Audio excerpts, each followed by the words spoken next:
Mali et la Turquie se renforcent. Une délégation turque a été reçue en audience par le président de l'Assemblée nationale. L'ambassadeur de Turquie au Mali est au micro de Alpha Meiga.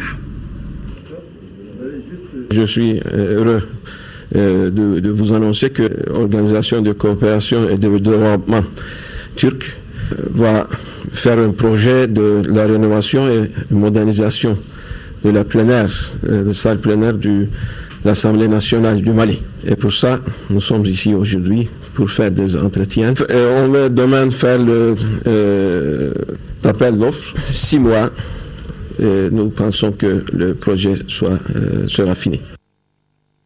Nous restons à l'Assemblée nationale pour vous signaler que la commission défense a échangé avec le tout nouveau ministre de la Sécurité et de la Protection civile. Parmi les sujets évoqués, il s'est agi bien entendu de l'évasion au camp 1 de la gendarmerie et de l'attaque récente survenue à Koro dans la région de Mopti. Nous reviendrons sur cette séance de travail de la commission défense de l'Assemblée nationale avec le ministre de la Sécurité dans nos éditions de demain. Pour être tout à fait complet avec le dossier de l'Assemblée nationale, le président de l'Assemblée nationale informe les honorables députés que dans le cadre de la session ordinaire en cours, une session plénière se tiendra demain jeudi 15 octobre et jour suivant s'il y a lieu. À l'ordre du jour, rélecture du règlement intérieur. Les travaux débuteront à partir de 10 heures précises dans la salle Modibo Keïta et la présence effective de tous les honorables députés est souhaitée par le président de l'institution. Autre institution, la présidente de la Cour constitutionnelle, Mme Manassa Dagnogo, a reçu en audience la représentante spéciale adjointe de la MINUSMA. Les échanges entre les deux personnalités ont surtout porté sur le fonctionnement de l'institution, les voies et moyens d'améliorer les conditions de travail des agents. Après la visite de courtoisie, sanctionnée par une séance de travail, Mme la représentante spéciale adjointe est au micro de notre reporter Fademba Keita. J'ai eu la chance de m'entretenir avec elle et avec toute son équipe de ces en grand honneur, mais aussi c'était pour échanger un peu sur l'importance de la Cour constitutionnelle et ce qu'elle fait et ce que nous pouvons appuyer au niveau de cette Cour et de renforcer certaines capacités, notamment dans la salle où on se trouve. On sait bien les fonctions qui sont la leur et ce sont des hautes fonctions et comme nous avons justement un appui à apporter au moment crucial, notamment quand il y a le dépouillement des élections, quand il y a beaucoup de choses à faire. Je crois que c'est la Cour qui doit veiller à cet état de droit. Et on a beaucoup parlé, on a beaucoup causé sur le rôle qui revient à la Cour constitutionnelle et qui est un rôle extrêmement important d'établir justement le premier point étant d'établir la démocratie, l'état de droit. Et c'est un rôle primordial. Donc c'est de ça qu'on est venu s'entretenir avec Madame la Présidente, voir comment on peut accompagner la Cour constitutionnelle, mais aussi tirer beaucoup de leur sagesse. Parce qu'on ne peut pas tout savoir, surtout quand on vient et qu'on veut s'enquérir de comment accompagner le pays. Il y a beaucoup de sagesse aussi qu'on tire des personnalités comme Madame la Présidente de la Cour constitutionnelle. Au Conseil économique et social, c'est toute une série d'audiences que le président Bounkassou Maïdara a accordé à l'Union nationale des associations des femmes musulmanes du Mali, le directeur général du Fonds de solidarité nationale et les membres du Conseil d'administration de la Fédération des sages-femmes francophones d'Afrique. Ces structures reçues ont sollicité l'engagement du Conseil économique et social. Compte rendu, Boubacar Sissoko. Les membres de l'Union nationale des associations des femmes musulmanes étaient venus échanger avec le président du Conseil économique, social et culturel sur les activités que leur organisation a menées depuis sa création. Cette organisation fêtière œuvre à encadrer les femmes dans la bonne pratique de la religion musulmane. Le président a beaucoup apprécié les quelques activités que j'ai pu énumérer. Et d'ailleurs, lui-même, il en a ajouté. Il nous suit de près. Il sait comment l'UNAFEM travaille. Le conseil qu'il nous a donné, c'est de continuer à travailler pour le bien-être de la femme musulmane du Mali et pour le bien-être également de nos enfants. Par contre, le directeur général du Fonds de solidarité nationale et les membres du conseil d'administration sont venus exposer les difficultés auxquelles le service est confronté. Ils ont donc sollicité l'accompagnement de l'institution. Nous travaillons avec l'argent, c'est la mobilisation des ressources. Nous avons pensé qu'avec le président du Conseil économique, social et culturel, son institution et sa personnalité peuvent être mises à contribution pour aider à mobiliser plus de fonds en faveur du Fonds de solidarité nationale. Cette série d'audiences est bouclée avec la Fédération des associations de sages-femmes francophones d'Afrique qui s'apprête à tenir son premier congrès ici à Bamako.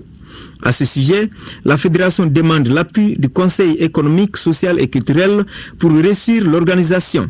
L'accompagnement de nos institutions, l'accompagnement du gouvernement et leur engagement aussi pour la réussite de ce congrès, parce que c'est un grand défi pour le Mali d'abriter ce premier congrès. Le thème principal d'abord, c'est le rôle de la sage-femme dans la réduction de la mortalité maternelle, néonatale et infantile. Quel défi pour nos systèmes de santé si on sait quel rôle la sage-femme doit jouer dans le système de santé de l'ensemble de nos pays. La Fédération des sages-femmes francophones d'Afrique entend relever le défi de la morbidité et de la mortalité maternelle et néonatale sur le continent. C'est l'un des objectifs de leur congrès de Bamako. La nouvelle représentante au Mali du Fonds des Nations Unies pour la population UNFPA, Madame Josiane Yagibou, a présenté ses lettres de créance à Monsieur Abdoulaye Diop, ministre des Affaires étrangères. Dans ses mots introductifs, le ministre Diop a félicité Madame Yagibou pour sa nomination avant d'ajouter que son arrivée au Mali coïncide avec la phase de mise en application des accords d'Alger. La crise qu'a connue le Mali a fortement impacté négativement les indicateurs socio-démographiques du Mali. Par conséquent, le ministre Diop a déclaré avoir de fortes attentes de l'organisation qu'elle va représenter dans notre pays au regard de l'importance de son mandat. Voilà, je vous le disais, Nyanya Aliou Traoré est déjà sur ce plateau. Le Conseil des ministres s'est réuni aujourd'hui en session ordinaire dans sa salle de délibération. C'était au palais de Koulouba sous la présidence de la République, du président de la République, Ibrahim Boubacar Keïta. Nyanya Aliou, bonsoir. Bonsoir, oui. Après examen des points inscrits à l'ordre du jour, le Conseil des ministres a adopté des projets de texte, entendu une communication et bien évidemment procédé à des nominations. Oui. Merci à Aoui Touré. Bonsoir à tous. Au chapitre des mesures législatives au titre du ministère des Affaires étrangères.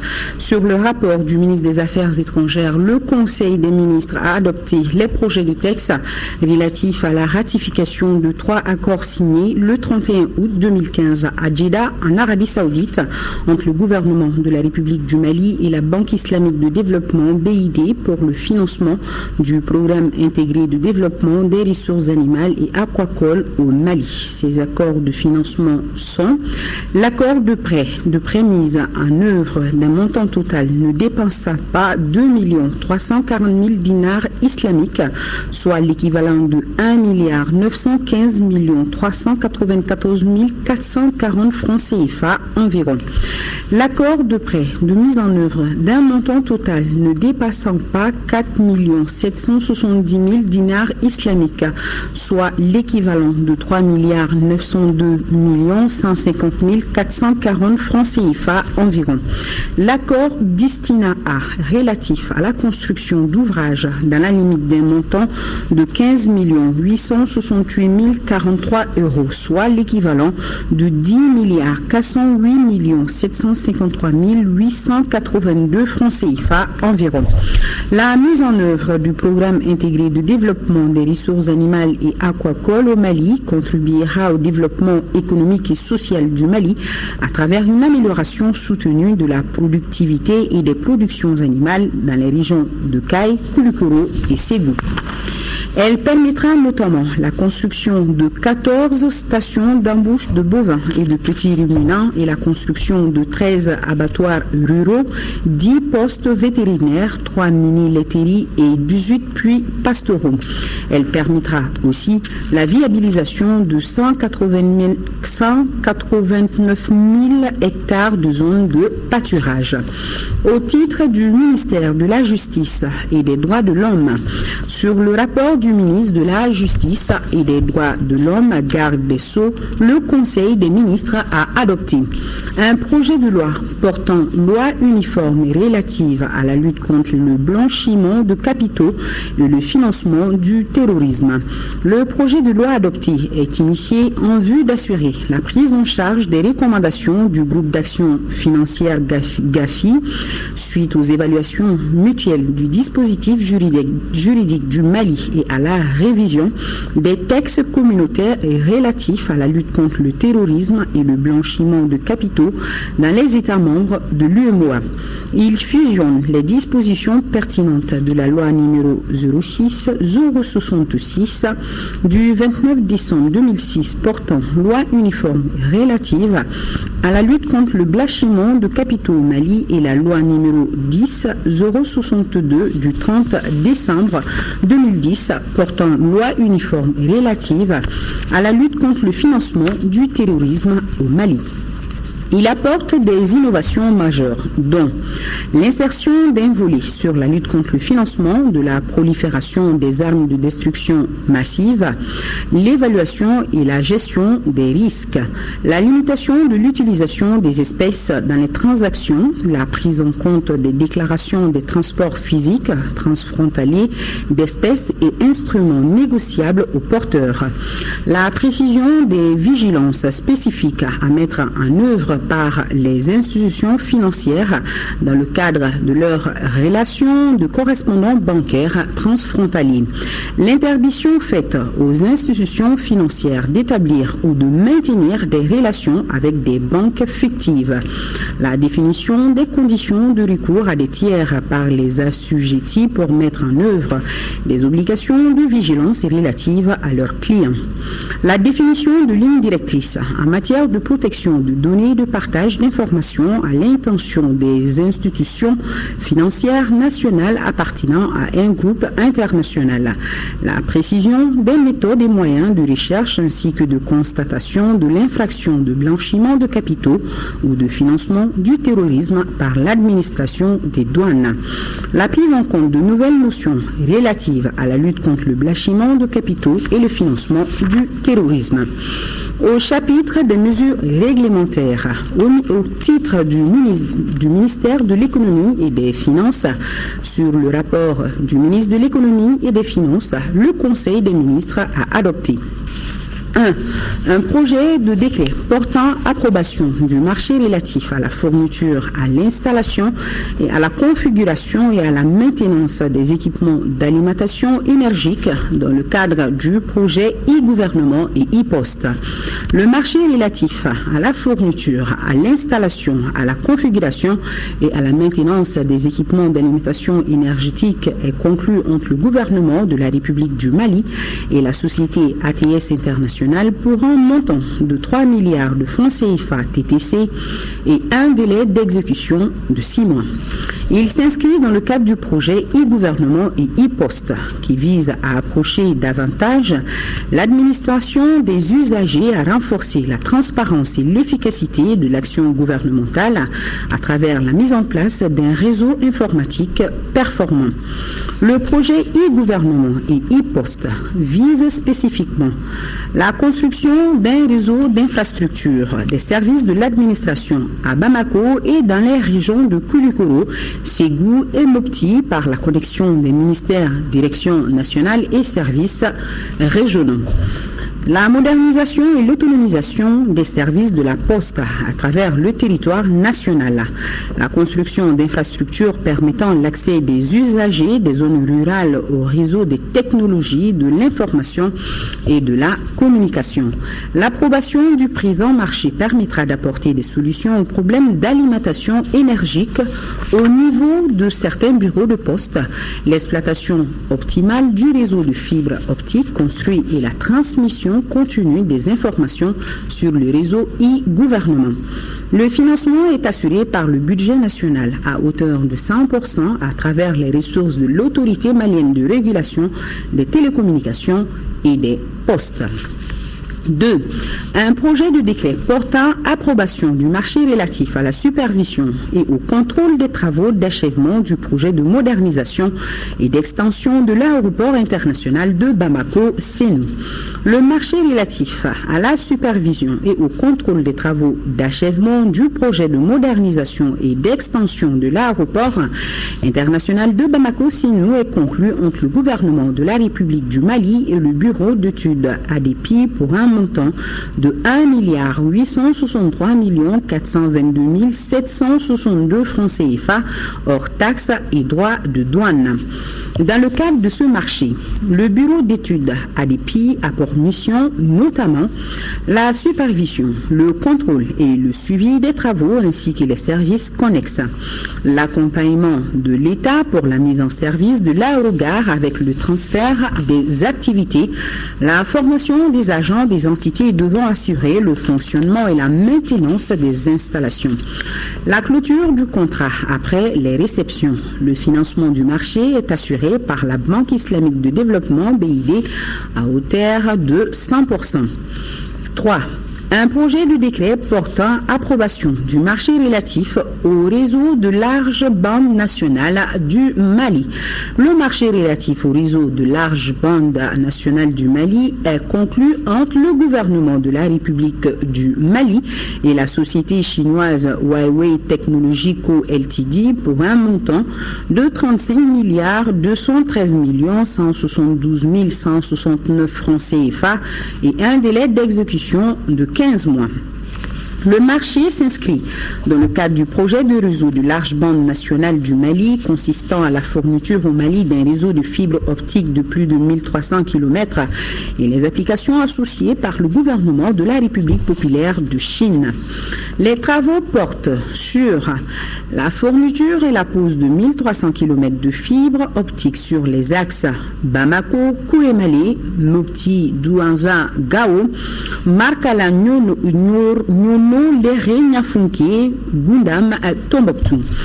La mise en place d'un centre de données à Bamako, les applications basées sur la transmission en fibre optique, la modernisation du réseau de communication du gouvernement, la mise en place d'un système de vidéoconférence au niveau de l'administration, la mise en place d'un système de vidéosurveillance des risques sécuritaires et du trafic routier, l'installation des équipements et l'aménagement des salles de surveillance et de données. Le financement du présent marché est assuré par Exim Bank de la République populaire de Chine à hauteur de 100%. Au titre du ministère de la Justice et des Droits de l'Homme, garde des Sceaux, sur le rapport du ministre de la Justice et des Droits de l'Homme, garde des Sceaux, le Conseil des ministres a adopté 1. Un projet de décret fixant l'organisation et les modalités de fonctionnement du pôle judiciaire spécialisé dans la lutte contre le terrorisme et la criminalité transnationale organisée.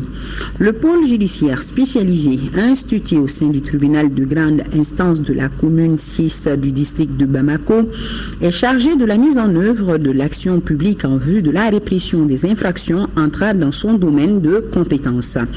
Il est composé d'un parquet, de cabinets d'instruction spécialisés, d'assistants ou d'experts et d'une brigade d'investigation spécialisée.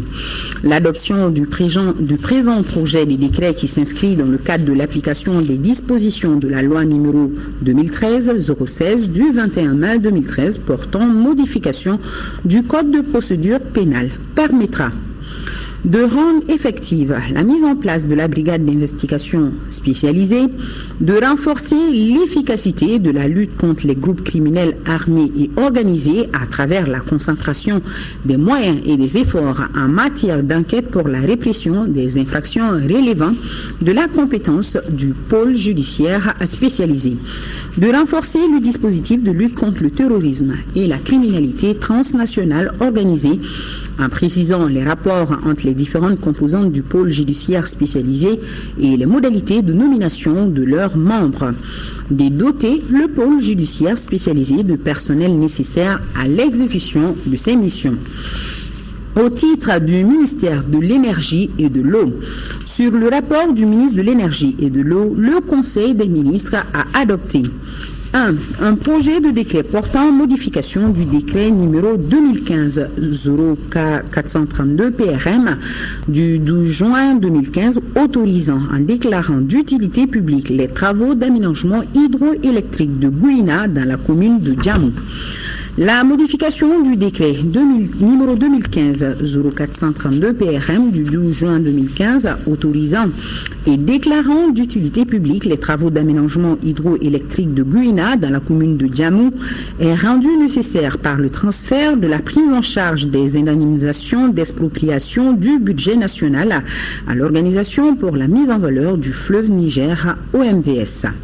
Les indemnités d'expropriation sont évaluées à 7,865 milliards de francs CFA.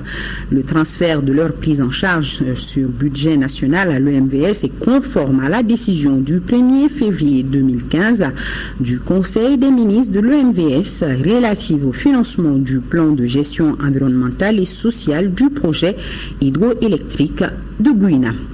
2. Un projet de décret portant approbation de la convention de concession pour la construction de l'exploitation de la centrale solaire photovoltaïque en bout à l'opérateur Akio Kita Solar. La présente convention de concession est conclue entre le gouvernement de la République du Mali et l'opérateur Akio Kita Solar pour la construction à Kita d'une centrale solaire photovoltaïque d'une capacité de 50 MW avec 76,02 gigawatts de productible annuel moyen et pour une durée d'exploitation de 28 ans. La convention de concession définit les principes techniques, financiers et juridiques selon lesquels la centrale sera construite et exploitée.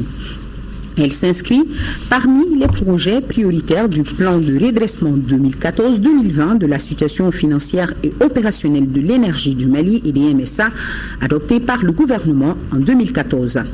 Sa mise en œuvre permettra au secteur de l'électricité et à l'économie nationale de bénéficier notamment des avantages ci-après. L'augmentation de l'offre en ressources énergétiques à travers une source d'énergie propre, inépuisable et à moindre coût. La maîtrise de la technique et de la technologie utilisée par le concessionnaire. Le développement socio-économique des zones bénéficiaires. La contribution et la résorption substantielle du déficit énergétique prévisionnel à partir de 2016. L'amélioration considérable de la qualité du service public de l'électricité. Le coût de réalisation de la centrale solaire photovoltaïque objet de la présente convention est évalué à 49,58 milliards de francs CFA. Au chapitre des mesures individuelles, le Conseil des ministres a procédé aux nominations suivantes. Au titre du ministère de la Réconciliation nationale, premier vice-président de la commission Vérité, Justice et Réconciliation, Madame Nina Wallet Intalou, représentante de la coordination des mouvements de l'Azawad SEMA. Deuxième vice-président de la commission Vérité, Justice et Réconciliation, Elhaji Sidi Konake, représentant du Haut Conseil islamique. Commissaire de la commission Vérité, Justice et Réconciliation, Madame Damele Oulematoussou, Monsieur Oumar Assey Touré, Monsieur Mamoutou Diabaté, Monsieur Sikaï Ag Ekawel, Monsieur Aliou Ag El-Mari, Monsieur Abou Zeidi Ousmane Maïga, Monsieur Mahamadou Moussa Diallo, Madame Koulibaly Madeleine Maïga, Monsieur Daniel Koulibaly, M. Oumar Ag Telfi. M. Mohamed Ould Sidi Mohamed Di Moïdidi. Madame Koulibaly Aïssata Touré. Chef de cabinet, M. Abdelkader Sissoko, administrateur civil. Directeur des finances et du matériel, M. Oumar Katile, inspecteur du Trésor. Au titre du ministère de la Défense et des anciens combattants, directeur général de la Gendarmerie nationale, colonel-major Satigui Di Moro Sidibé. Au titre du ministère des Affaires étrangères, conseiller technique, M. Moulay Zeni, conseiller des Affaires étrangères, M. Abdoulaye Tounkara, conseiller des Affaires étrangères, M. Adama Koulibaly, conseiller des Affaires étrangères, M. Eladji Alusseini Traoré, conseiller des Affaires étrangères, M. Djaoui Djabaté, conseiller des Affaires étrangères, M. Mohamed Ouzouna Maïga, conseiller des Affaires étrangères. Directeur des organisations internationales, M. Mohamed M. Ben Labat, conseiller des Affaires étrangères. Directeur Europe, M. Mamadou Mandjou Berté, conseiller des Affaires étrangères. Ambassadeur à Ouagadougou, M. Amadou Soulalé, professeur principal de l'enseignement secondaire. Inspecteur à l'inspection des services diplomatiques et consulaires, Madame Bagayogo Fatimata Ba, conseiller des Affaires étrangères, Monsieur Mamadou Dipa Fane, administrateur civil, Monsieur Moussa Kouyaté, conseiller des Affaires étrangères, Monsieur Ayouba, inspecteur des finances, Madame Koulibaly Sira Sissé, conseiller des Affaires étrangères. Au titre du ministère de l'administration territoriale, secrétaire général, M. Alaï Tessougué, administrateur civil, chargé de mission, M. Moulay Hassan Aïdara, juriste. Au titre du ministère de la Sécurité et de la Protection civile, directeur général de la police nationale, contrôleur général de police, Moussa Ag Nfaï. Directeur général adjoint de la police nationale, commissaire divisionnaire, Mamadou Z. Sidibé. Au titre du ministère de la Justice et des Droits de l'Homme, chef de cabinet, M. Moumouni Guindo, magistrat, chargé de mission, Maître Djaoui Kanté, huissier de justice, M. Koro Traoré, juriste. Au titre du ministère de l'Équipement, du Transport et du Désenclavement, directeur général de l'Agence nationale de la sécurité routière, M. Mamadou Sidiki Konaté, chef escadron de gendarmerie. Directeur général de l'Agence nationale de l'aviation civile, M. Salif Diallo, ingénieur de la navigation aérienne. Directeur général de l'Agence nationale de la météorologie, M. Djibrila Aribonkana, ingénieur de la météorologie. Au titre du ministère de l'Aménagement du territoire et de la population, chef de cabinet, M. Ahmed Tidjani Saliou Sissé, professeur d'enseignement secondaire. Directeur national de l'aménagement du territoire, M. Imran Abdoulaye, ingénieur des constructions civiles. Au chapitre des communications écrites, 1. Au titre du ministère de la Solidarité, de l'Action humanitaire et de la reconstruction du Nord, le Conseil des ministres a examiné une communication relative au plan stratégique 2015-2024 pour la promotion socio-économique des personnes en situation de handicap au Mali. La situation des personnes vivant avec un handicap reste préoccupante au Mali malgré les efforts déployés par le gouvernement et ses partenaires, notamment en termes de mobilité, d'éducation, de formation professionnelle, d'emploi, de santé, de participation effective à la vie politique, économique, sociale et culturelle du pays. Le plan stratégique 2015-2020 adopté vise à assurer la pleine participation et l'égalité des chances pour les personnes en situation de handicap dans une société malienne émergente et sans discrimination aucune. Il contribuera à la réinsertion socio-économique des personnes en situation de handicap, Le plan stratégique 2015-2020 est articulé autour de la lutte contre les différentes formes d'exclusion, le renforcement de la protection sociale, la promotion de l'éducation, de la formation, de l'emploi et de l'insertion professionnelle et la promotion du développement institutionnel, le renforcement des organisations des personnes handicapées. Le coût de mise en œuvre du plan est évalué à 11,253 milliards de francs CFA. Son financement sera assuré essentiellement par l'État et les collectivités territoriales. Voilà, oui, ce qu'on pouvait retenir de ce Conseil des ministres. Voilà, Jania qui signe bien son retour. Et vous allez rester avec moi sur ce plateau pour suivre le cours de ce journal. Colloque international sur la coopération décentralisée au Mali. Les travaux ont démarré ce matin au Centre international de conférence de Bamako.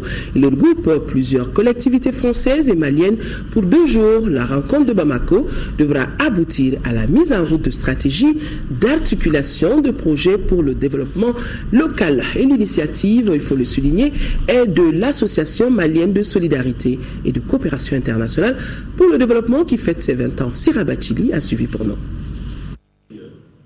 La coopération décentralisée est un maillon essentiel de l'aide au développement à la base. Pour mieux en profiter, il faut mieux l'organiser. Collectivités françaises et maliennes dégagent ensemble les pistes pour mettre en synergie les différentes interventions dans le cadre de cette coopération décentralisée. Une dizaine de ces collectivités françaises ont fait le déplacement de Bamako pour ce colloque international initié par l'Association malienne de solidarité et de coopération internationale pour le développement qui fête ses 20 ans. Avec ce colloque, l'AMSID souhaite apporter sa pierre au processus de sortie de crise, au processus de réconciliation, de reconstruction nationale. Face à la situation qui prévaut aujourd'hui, quel bilan pourrions-nous faire de l'impact de la coopération décentralisée au Mali? Quel accompagnement des populations vulnérables?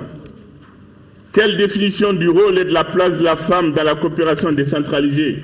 Autant d'interrogations qui trouvent leur réponse dans la gouvernance, la question des transferts de compétences et de ressources. Pour favoriser le développement local, le Mali est accompagné par environ 180 collectivités de différents pays, dont la France. Le Mali est un des pays qui a avec la France le plus de liens de coopération décentralisée. C'est près de 70 collectivités locales maliennes qui sont en partenariat avec des collectivités françaises, des communes, des départements, des régions. Au total, ça représente des financements importants. En 2014, c'était 4 millions d'euros par an. C'est un long compagnonnage. Le Haut Conseil des collectivités, l'Association des municipalités du Mali, les Secours populaires de France ont tour à tour mis l'accent sur l'importance de la coopération décentralisée et les expériences vécues en la matière. Une vision partagée par le ministère de la décentralisation et de la réforme de l'État. Le ministère de la décentralisation et de la réforme de l'État s'engagera pour impulser la coopération décentralisée. Ainsi, parmi les priorités fixées par le ministre figure l'élaboration d'un cadre réglementaire rénové ainsi que des outils adéquats permettant d'impulser la dynamique de coopération décentralisée au Mali. Ce colloque international de Bamako mettra 2 jours pour réfléchir à la mise en disposition d'une banque de données complète et actualisée auprès des collectivités territoriales avant de dégager des stratégies d'articulation des programmes structurants. L'expérience de l'AMSID sera partagée dans ce sens.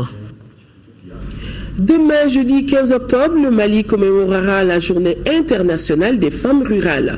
Le thème retenu pour cette année est « Les agriculteurs sont la clé de la lutte contre la faim ». À cet effet, nous vous proposons un extrait de l'allocution de Madame le ministre de la Promotion de la Femme, de l'Enfant et de la Famille. Madame Sangaré Oumouba est au micro de Inaba.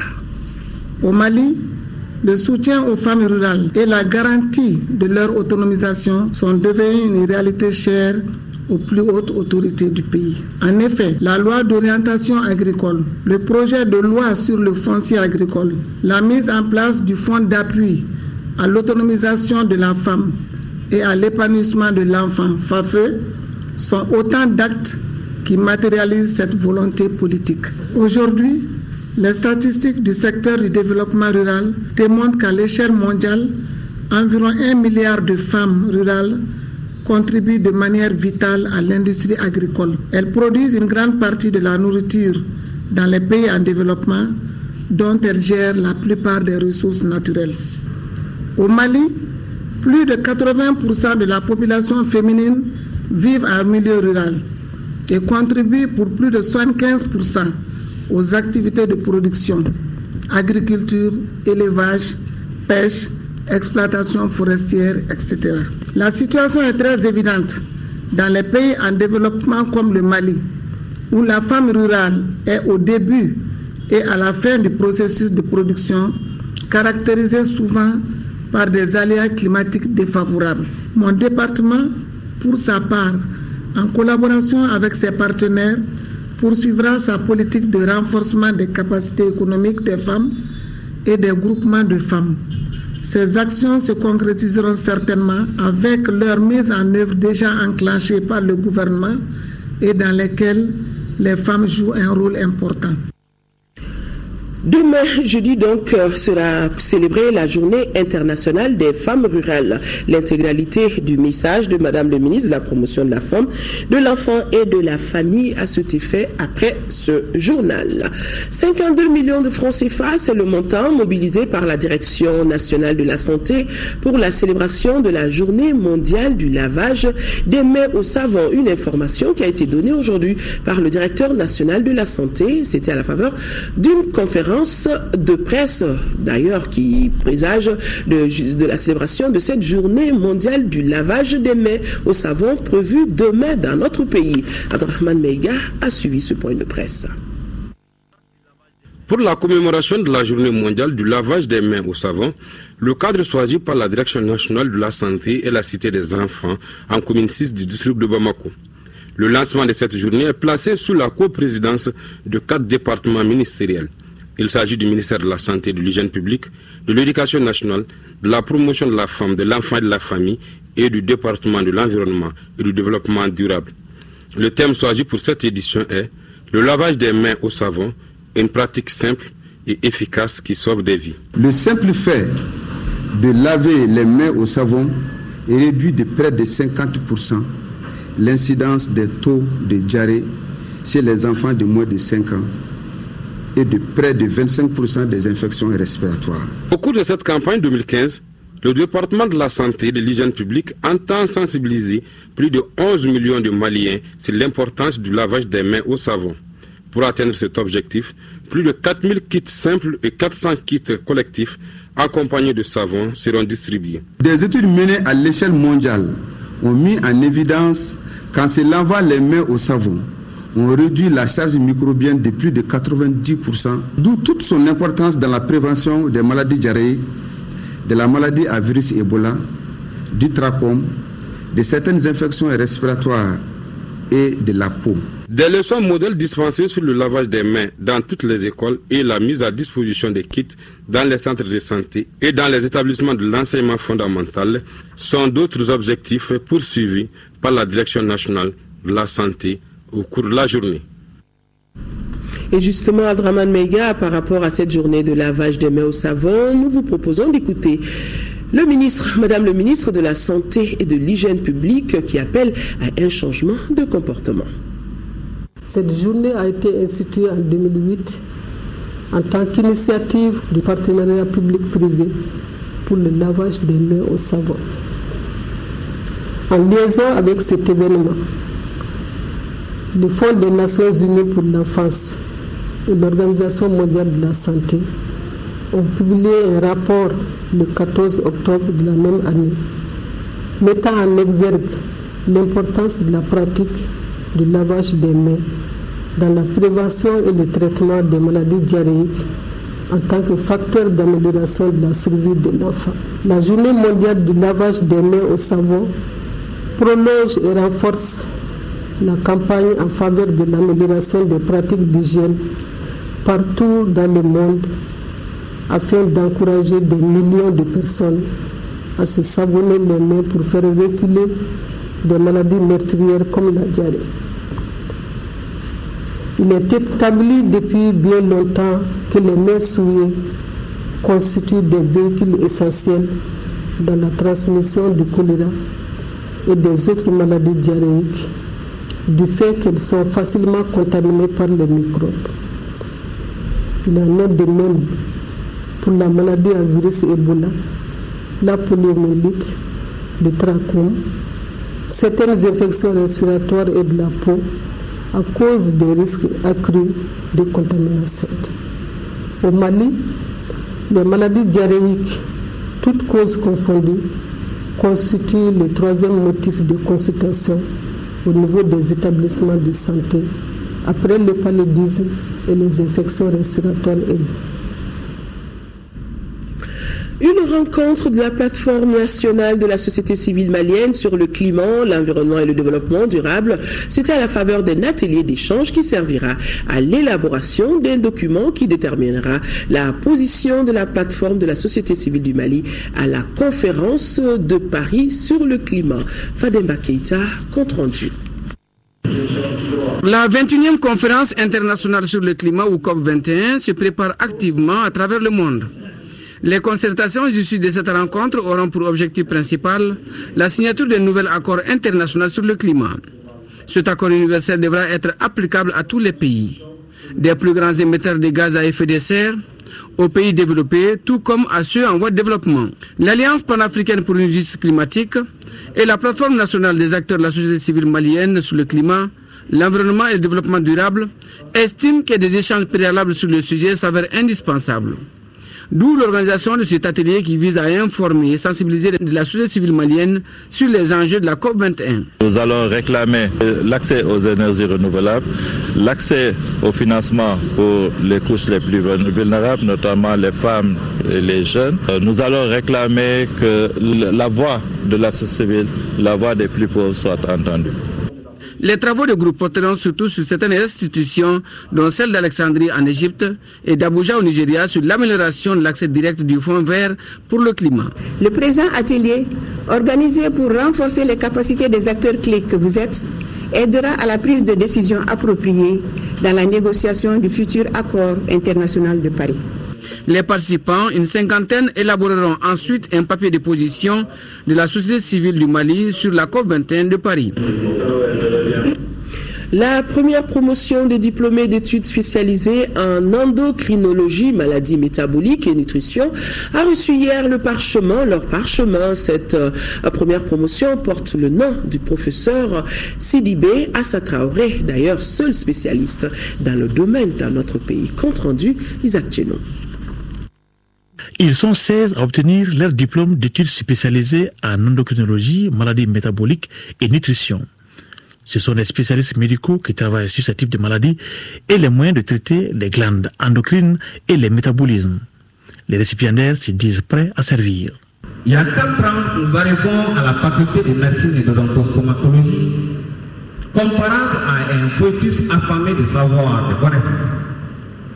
Aujourd'hui, cette prestigieuse université rend à la société des hommes et des femmes intellectuellement mûrs.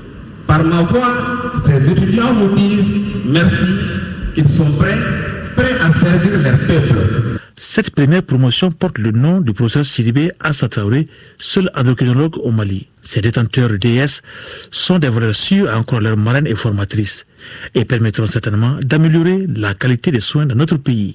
Chers lauréats, merci pour votre engagement et votre détermination à devenir des endocrinologues et des spécialistes en maladies métaboliques et nutrition.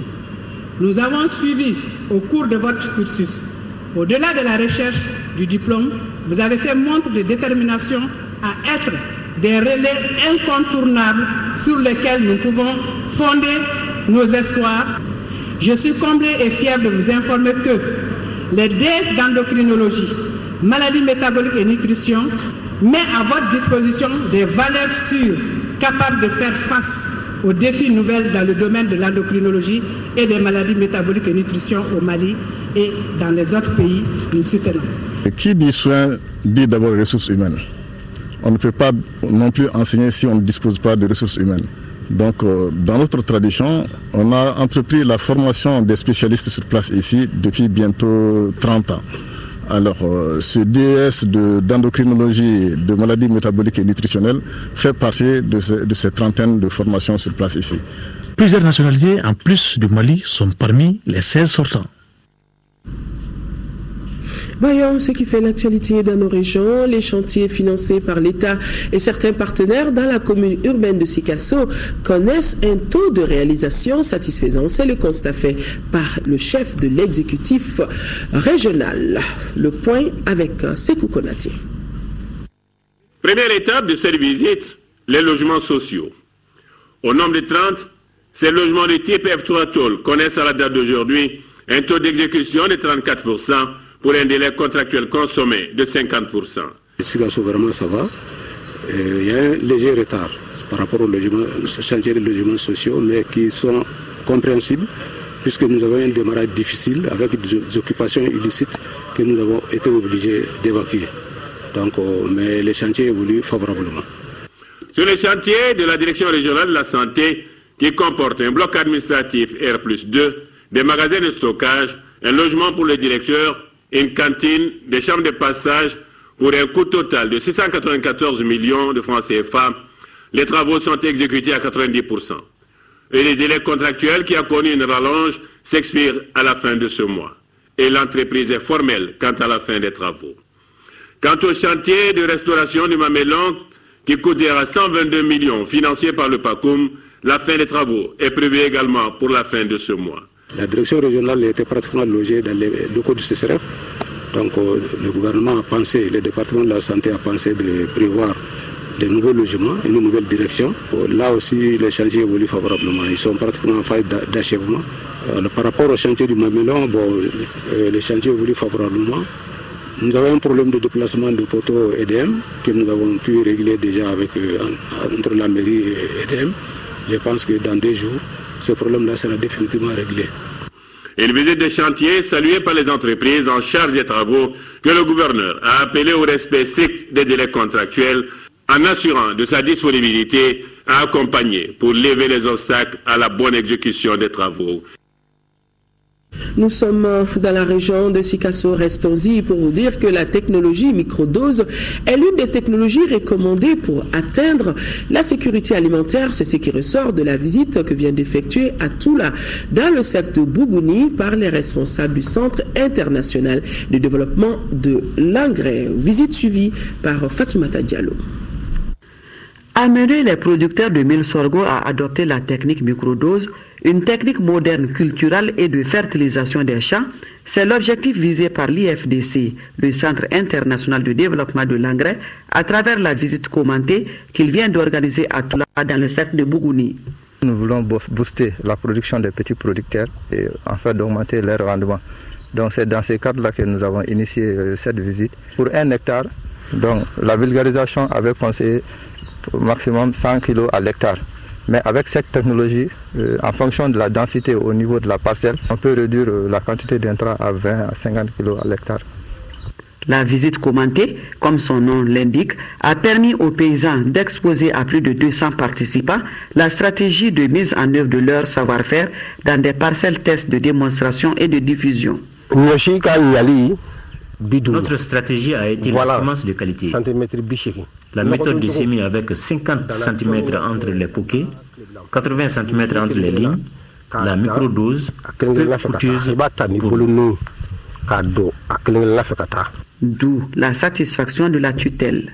Avec ces microdoses qu'on appelle chomi, on peut atteindre 3 à 4 tonnes à l'hectare selon les variétés.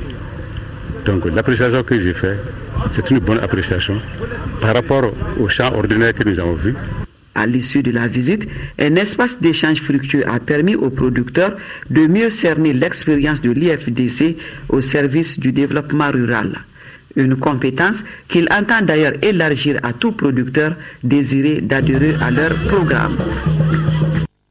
Le haut représentant de l'Union africaine pour le Mali et le Sahel, le chef de MISAHEL, Pierre Buyoya, vient d'effectuer une mission à Gao. L'objectif visé, c'était de présider le lancement de distribution de kits à plus de 400 enfants dans le cercle de Bourem. Ce projet est financé à hauteur de 30 millions de francs CFA par l'Union africaine et mis en œuvre par l'ONG GRAD. Le point avec Drissa Kone. Cette cérémonie marque le début d'un vaste programme de distribution de kits scolaires à 4140 enfants. Un projet qui va toucher 25 écoles du cercle de Bourem. Il est financé par la Miss Sahel, mission de l'Union africaine pour le Mali et le Sahel, à hauteur de 30 millions de francs CFA. Sa mise en œuvre est assurée par le cabinet de recherche et d'action pour le développement endogène CRAD. Le choix du cercle de Bourem, fait en collaboration avec l'Académie d'enseignement de Gao, se justifie par un certain nombre de raisons qui sont entre autres l'enclavement de ces écoles. Également, les communautés de ces zones sont très démunies suite à la crise. Peu de partenaires interviennent en éducation dans ce cercle. À cause d'un kit, un enfant peut être amené à abandonner l'école parce que le parent est démuni. Un kit, c'est quoi? C'est un sac et tout son contenu. Depuis 2013, l'école post-crise à Gao a connu des hauts et des bas. Cette année, encore environ 20% des écoles sont non fonctionnelles après la rentrée. L'Union africaine, qui a toujours été aux côtés du Mali, a compris que la promotion du développement passe par l'école. C'est pour minimiser la souffrance des populations fortement touchées par la crise que le chef de la Miss Sahel, Pierre Bouyoya, est venu remettre les premiers kits et exprimer la compassion de l'Union africaine aux populations de Gao. Aujourd'hui, nous sommes encore venus à Gao pour manifester la solidarité des Africains de l'Union africaine vis-à-vis du Mali. Nous venons au moment où il y a un accord de paix. Tous les grands projets dont on parle pour le développement du Mali ne seront pas réalisés s'il n'y a pas des efforts en matière d'éducation. J'en profite pour adresser nos remerciements et nos très sincères remerciements à M. le Président, à l'Union africaine pour cet accompagnement assez précieux. Les kits seront acheminés vers les différentes localités dans un bref délai, a assuré les responsables de l'ONG CRAD.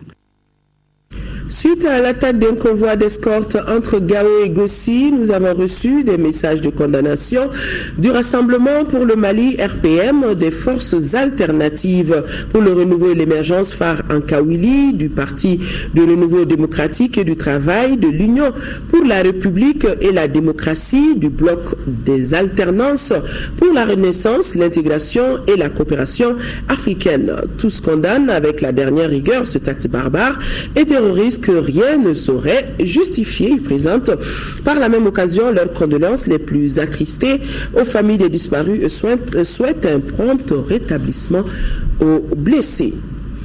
Les festivités du centenaire de Modibo Keïta, premier président du Mali indépendant, se poursuivent dans la mouvance. Le département de la culture, en partenariat avec le ministère de l'Éducation, prévoit l'organisation des leçons modèles sur l'homme et ça sera demain, jeudi 15 octobre. Le lancement de cette activité sera placé sous la présidence du président de la République, Ibrahim Boubacar Keïta, et aura pour cadre l'école Mamadou Konaté. En prélude à ce grand événement sur Modibo Keïta, enseignant émérite, une référence, notre reporter Fadema Keïta s'est entretenu avec le directeur du mémorial dédié à cet illustre homme. Modibo Keïta, tout le monde le sait, était le premier président de la République du Mali. Mais avant cela, il a été brillant élève, il a été enseignant émérite, il a été meneur d'hommes, syndicaliste, encadreur culturel, homme politique. À Bamako, Modibo Keïta a eu à enseigner dans deux établissements, l'école Mamadou Konaté de 1936 à 1939 et aussi l'école de Tomogorobougou, qui est juste à côté du stade Mamadou Konaté, de 1951 à 1955. Parmi les objectifs du centenaire, il y a le fait, en tout cas un objectif vise à faire connaître Modibo Keïta à la jeune génération et aussi à promouvoir le leadership et le civisme chez les jeunes, parce que Modibo Keïta a été un exemple quand il était élève, parce qu'il est entré premier à l'école William Ponty, il en est sorti major. Il a été aussi un enseignant émérite. Donc, c'est l'homme idéal à placer en avant pour inviter et les élèves et les enseignants à s'atteler à leur devoir. Le devoir d'un élève, d'un étudiant, c'est d'étudier, c'est de chercher à être parmi les meilleurs de sa génération. Le devoir d'un enseignant aussi, c'est de s'occuper de sa classe, de faire en sorte que des décennies après, les anciens élèves puissent se souvenir de lui, comme c'est le cas pour Modibo. Le Conseil national du patronat du Mali a un nouveau président un nouveau bureau avec un nouveau président pour un mandat de 5 ans. Si le bureau a été mis en place, c'est lors d'une assemblée générale dont 109 des 119 voix lui ont été favorables. Composé de 20 membres, le bureau est dirigé par Mamadou Sensi Koulibaly Koulou Klédou, très connu du milieu des affaires tant à l'intérieur qu'à l'extérieur du Mali. Ibrahima Keïta est allé à la rencontre du tout nouveau patron du patronat malien. Portrait suivez.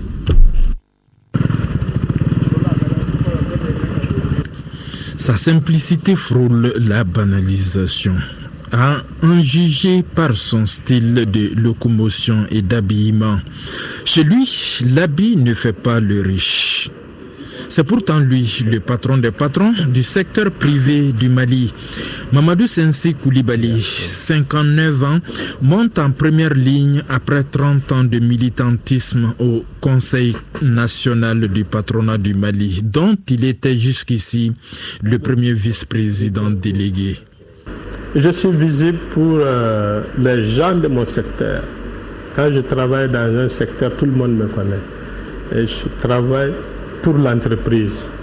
Et c'est pourquoi les gens se disent je suis invisible, et pourtant non. Les entrepreneurs me connaissent, mes clients me connaissent. La tête couronnée du samedi dernier se révèle aussi une tête bien faite. Diplômé en sciences et structures de la matière à l'Université de Paris, ingénieur mécanique aéronautique de l'École supérieure de l'URSS, il a été aussi formé à l'École du commerce et de réparation automobile de Mans en France.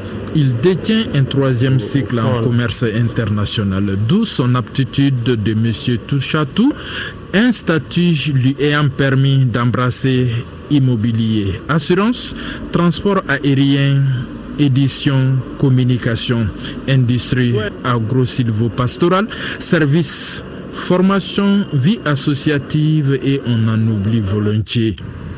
L'ambition que je nourris pour ce poste-là aujourd'hui, c'est de faire connaître d'abord l'entreprise. Ça, c'est un.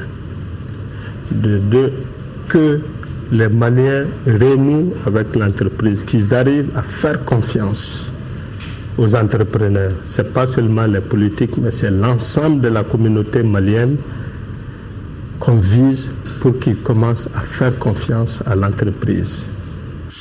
Radio Klédou, c'est lui. Mali Vision, c'est encore lui. Son avis, la cité du Niger, tam fruits, légumes, imprime color et Simplast. CEFIP, c'est encore et toujours lui. Homme d'expérience en terrain connu, il l'est donc parfaitement et incontestablement. Seule l'entreprise peut absorber le chômage. C'est seule l'entreprise qui crée l'emploi. Il n'y a pas de miracle possible. Il n'y a que l'entreprise qui crée l'emploi. Point barre, c'est tout. Amoureux des sports et des nouvelles technologies, présidence de la Fédération malienne de rugby et promotion du complexe sportif du Point G faisant foi, il a un penchant faible pour le style du politique Ibeka et de l'inimitable artiste Salif Keïta, dont les posters trônent au milieu de son entreprise, de son royaume musée Bamana qui l'inspire.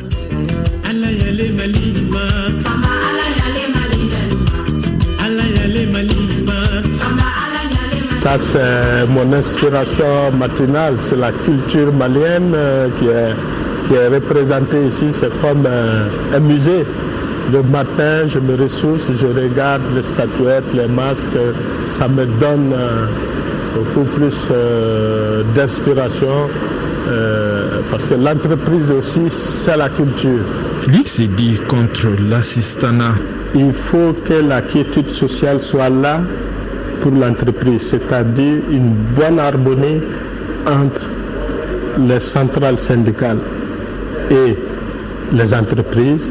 Il nous faut aussi de très bons rapports entre les dirigeants politiques et l'entreprise. Il faut aussi qu'on arrive à convaincre le citoyen lambda pour qu'il fasse confiance à l'entrepreneur. Vous voyez, nous sommes au début et à la fin de tout. Donc l'économie d'un pays ne dépend que le niveau des entreprises qui sont dans le pays. Le pays n'est pas riche. Ce sont les habitants du pays qui sont riches. Et c'est eux qui tirent l'économie. Le nouveau président du patronat a certes plus d'un tour dans son sac, mais il doit trouver un juste milieu entre la communication d'entreprise qu'il manie avec dextérité jusqu'ici et celle politique, qui fait de lui un illustre inconnu auprès du grand public. Le nouveau patron des patrons maliens, présenté ici par Sori Ibrahima Keïta. L'amélioration du cadre partisan et la relation entre les partis politiques et la population, tel est le thème d'une journée d'échange organisée par le Centre malien pour le dialogue interparti et la démocratie, CEMDID. Le point avec Ba Traoré. Composé d'une multitude de partis politiques réglementés par une charte depuis une décennie déjà, le paysage politique malien ne donne pas une image satisfaisante. Des insuffisances sont constatées dans l'évolution du processus démocratique, et cela à plusieurs niveaux. Cette situation interpelle les acteurs politiques à plus d'un titre. Il existe réellement une crise de confiance entre les citoyens et les responsables des partis politiques. Ceci interpelle les acteurs politiques et institutionnels pour approfondir les réflexions afin de proposer des mesures utiles en rapport avec l'amélioration du cadre partisan et la consolidation du processus démocratique. La rencontre du jour vise à faire des propositions pour améliorer la perception de la chose politique. Cela passe par l'engagement franc des acteurs politiques. Votre engagement politique pour l'édification d'un Mali qui renoue avec son processus démocratique est indispensable et constitue un facteur important pour une animation saine de la vie politique. Notons que cette rencontre est la suite d'une série d'échanges effectués sur le même thème par le CEMDID dans les régions de Sky, Koulikoro, Sikasso, Ségou et Mopti.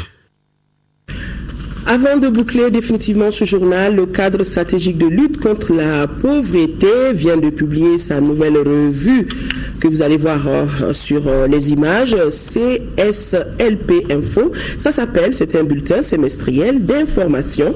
Dans ce numéro, vous pourrez lire des articles sur la revue à mi-parcours du cadre stratégique pour la croissance et la réduction de la pauvreté 2012-2017, bilan et perspective, la croissance du produit intérieur brut, entre autres. Et avant de boucler cette fois-ci définitivement ce journal, les Béninois et les Africains sont en deuil, ils pleurent la mort de d'un grand homme, le général-président Mathieu Kérékou. N'est plus, il est décédé aujourd'hui à Cotonou au Bénin, surnommé le Caméléon, qui a dirigé le Bénin presque 3 décennies, arrivé au pouvoir par un coup d'État en 1972. L'homme a présidé aux destinées de son pays jusqu'en 2006 avec une interruption de 5 ans entre 1991 et 1996.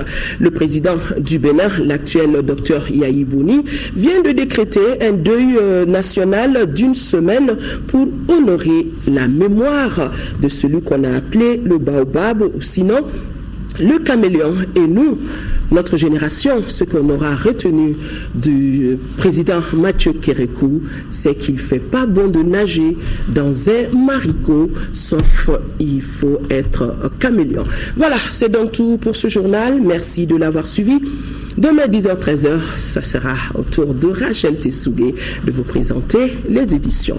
Excellente nuit à tous, aux téléspectateurs de Kuchala, Miangala, Paris. Excellente nuit à tous, au revoir.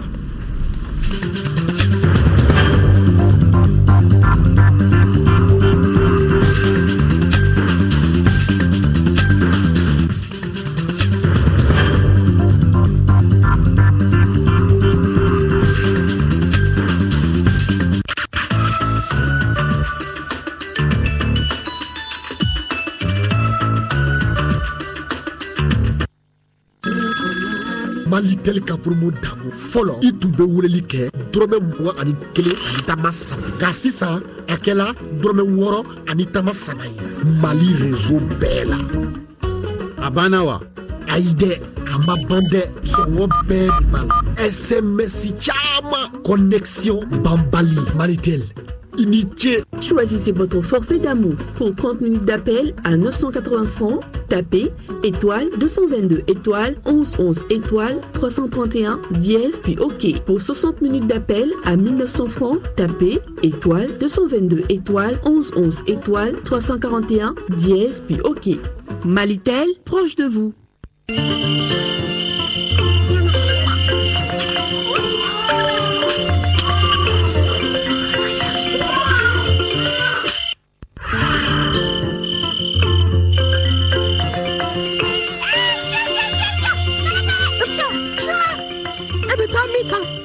Nyakamina no shi na koi leko muna kera e masanga ye ni kala lendo ka ko ka je fuka tlaka